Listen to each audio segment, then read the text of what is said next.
नमः संस्कृताय। आप सभी का हमारे मार्गदर्शन यूट्यूब एकेडमी चैनल पर बहुत बहुत स्वागत है। मैं अनिल मिश्र आज आपके समक्ष हाई स्कूल का तीसरा मॉडल पेपर लेकर के उपस्थित हुआ हूं और विषय का नाम है संस्कृत। आप हमारे इस यूट्यूब चैनल के अगर अभी भी नए ग्राहक बने हैं तो कृपया इसे सब्सक्राइब करें, लाइक करें, शेयर करें और घंटी का निशान अवश्य बजा दें, जिससे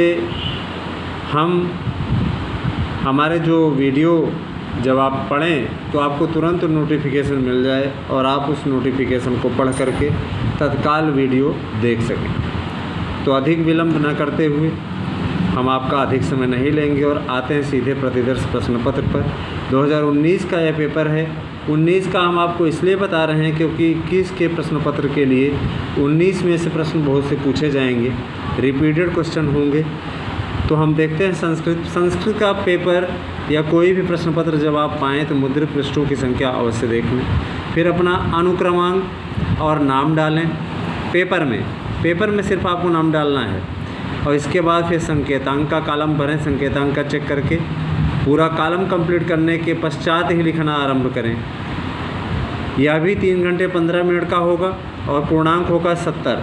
30 नंबर का आंतरिक मूल्यांकन आपके विद्यालय द्वारा किया जाएगा। तो देखें, इसका निर्देश सबसे पहले दिया रहेगा। नोट प्रारंभ के 15 मिनट परीक्षार्थियों को प्रश्न पत्र पढ़ने के लिए निर्धारित हैं। मैंने 15 मिनट आपको पेपर पढ़ने के लिए दिया जाता है। ज़रूरी नहीं कि आप 15 मिनट पेपर ही पढ़ते रहें। आप 5 मिनट पढ़ करके या आप 1 मिनट भी पढ़ करके अपना लिखना आरंभ कर सकते हैं। उसके लिए कोई निर्धारित नहीं है कि आपको 15 मिनट पढ़ना ही है। तो देखें संस्कृत में किस प्रकार से प्रश्न पूछे जाते हैं। पहला प्रश्न, निम्नलिखित गद्यांशों में से किसी एक गद्यांश का संदर्भ सहित हिंदी अनुवाद कीजिए। 2 नंबर का आपका संदर्भ रहेगा और 5 नंबर का आपका अनुवाद रहेगा। इस प्रकार से कुल 7 नंबर के रहेंगे और 2 गद्यांश आपको दिया रहेगा, का और खा करके। उनमें से कोई एक गद्यांश आपको करना रहेगा। यह आपका पहला प्रश्न रहेगा। देखें दूसरा प्रश्न जो रहेगा वह रहेगा, निम्नलिखित पाठों में से किसी एक पाठ का सारांश हिंदी में लिखिए। आपको 3 पाठों के नाम दिए रहेंगे और उन 3 पाठों में से किसी एक पाठ का सारांश लिखना है। 4 नंबर का रहेगा। 2020-21 के एग्ज़ाम के लिए बोर्ड की परीक्षा के लिए दिए निबंध ज्योतिबा फुले और गुरु नानक देव नामक पाठ काट दिया गया है, इसलिए आपको इसको नहीं पढ़ना है। विश्व कवि रविंद्र पाठ आपका इम्पॉर्टेंट है, इस बार आपको इसका सारांश दिया जाएगा, आपको उसकी तैयारी करनी है। फिर तीसरा प्रश्न पूछेगा, निम्नस्थ श्लोकों में से किसी एक श्लोक की संदर्भ व्याख्या कीजिए। आपको हिंदी में व्याख्या करना है और यह भी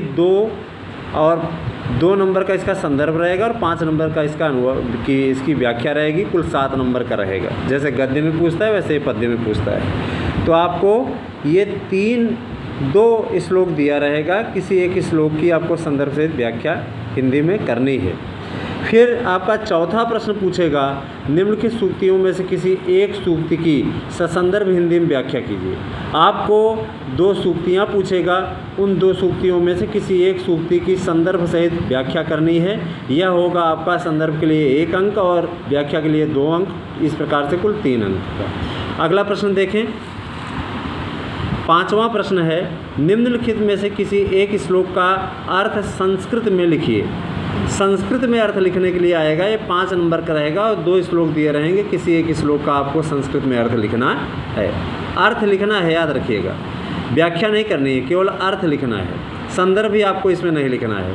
फिर 6वां प्रश्न देखें, निम्नलिखित में से किसी एक पात्र का चरित्र चित्रण कीजिए। चरित्र चित्रण का प्रश्न आपका कथा नाटक कॉम्पिटिशन देता है, जिसमें कहानियाँ रहती हैं, नाटक रहते हैं और नाटक में से 3 पात्रों का चरित्र चित्रण का खा गा करके दिया रहेगा। उनमें से किसी एक पात्र का चरित्र चित्रण आपको करना है। जैसे देखिए, का वालंदिया यौतुक पाप संचया पाठ के आधार पर विनय का, ज्ञानम पुत्रतरम सदा के आधार पर सौर शर्मा का, लेकिन वयम भारतीय पाठ को ही काट दिया गया है, इस कारण से अब इसको आपको नहीं पढ़ना है। इस दीपक का या आफ्ताब का किसी का चरित्र चित्रण आपको इस पाठ से नहीं याद करना है। फिर देखें 7वां प्रश्न। 7वां प्रश्न का और खा भागों में का खा खंडों में विभाजित रहता है और ये 4 नंबर का रहता है। 2 प्रश्न हैं इनमें। निम्नलिखित में से किन्हीं 2 प्रश्नों के उत्तर संस्कृत में लिखिए। ध्यान दीजिएगा, 2 प्रश्न देता है, 4 नंबर का है ये। महात्मनः मातुः किम नाम आसीत्, सुपार्गः कः आसीत्, नागानंदस्य नाटकस्य रचयिता कः आसीत्। फिर उसके बाद देखिए ये इनमें से कोई 2 आप करेंगे तो आपको 4 नंबर मिल जाएंगे, प्रत्येक 2 नंबर का है। फिर खा वाला बहुविकल्पी टाइप का होगा। सही विकल्प चुनकर रिक्त स्थान की पूर्ति कीजिए। रिक्त स्थान माने एक तरीके से ऑब्जेक्टिव ही होता है। 4 विकल्प दिए रहेंगे, जैसे दिया है रमानाथाय रक्तम अददात, तो इसमें से सही विकल्प जो भी हो वह आपको यहाँ पर लिख देना है। उत्तर पुस्तिका में भी अंकित करना है, ऐसा नहीं कि सिर्फ पेपर में आप लिख के फुर्सत पाएँ। पेपर में ना ही लिखें तो अच्छा है, आप उत्तर पुस्तिका में लिखें। अगला प्रश्न देखें।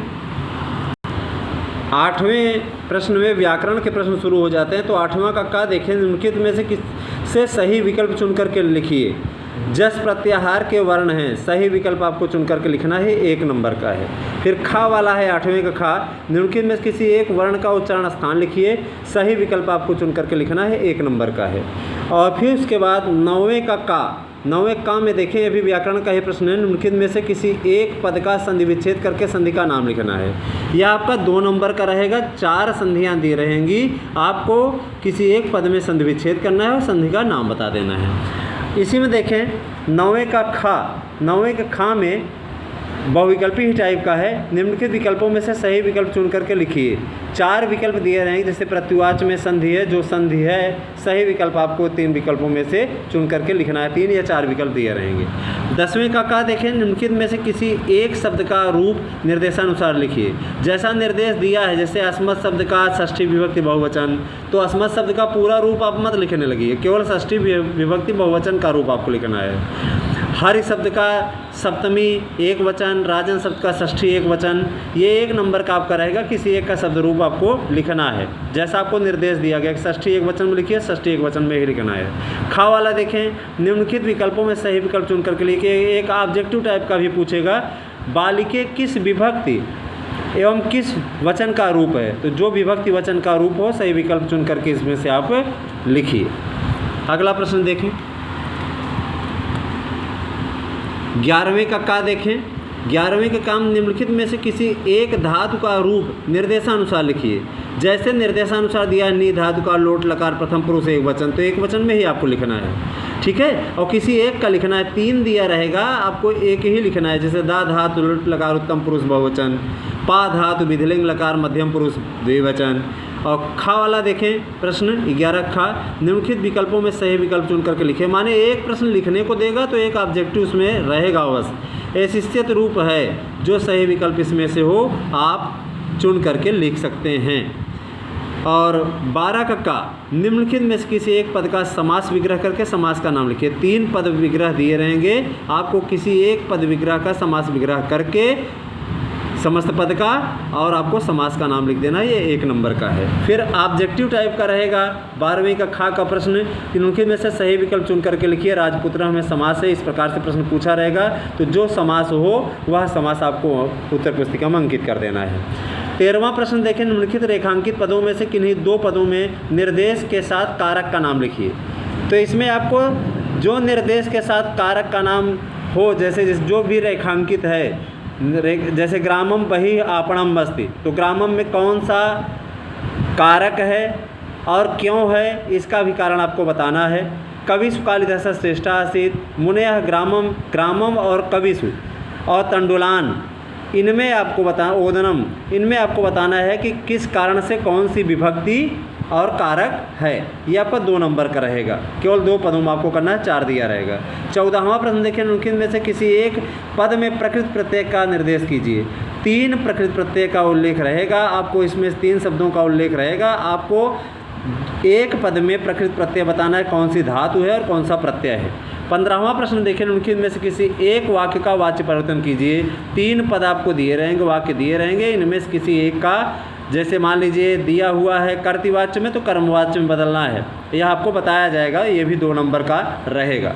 अगला प्रश्न देखें, 16वां प्रश्न है, निम्नलिखित वाक्यों का संस्कृत में अनुवाद कीजिए। 6 नंबर का देता है, 6 अनुवाद रहेगा आपका और आपको 6 नंबर करने रहेंगे, कोई छोड़ना नहीं रहेगा। आपको हिंदी अनुवाद करना, आपको संस्कृत अनुवाद करना रहेगा।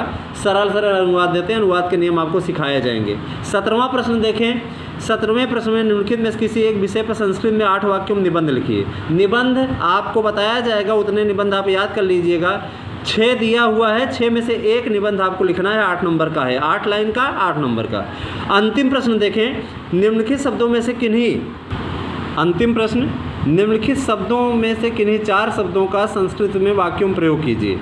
4 शब्द कहा है और आपको दिया है 6 शब्द, करना आपको 4 है, 4 अंक का। तो अभ्यर्थियों, मुझे पूर्ण विश्वास है कि आपको यह प्रश्न पत्र भी समझ में आया होगा। किसी भी समस्या के लिए आप कमेंट कर सकते हैं। अगले वीडियो में कल पुनः मिलते हैं, तब तक के लिए धन्यवाद।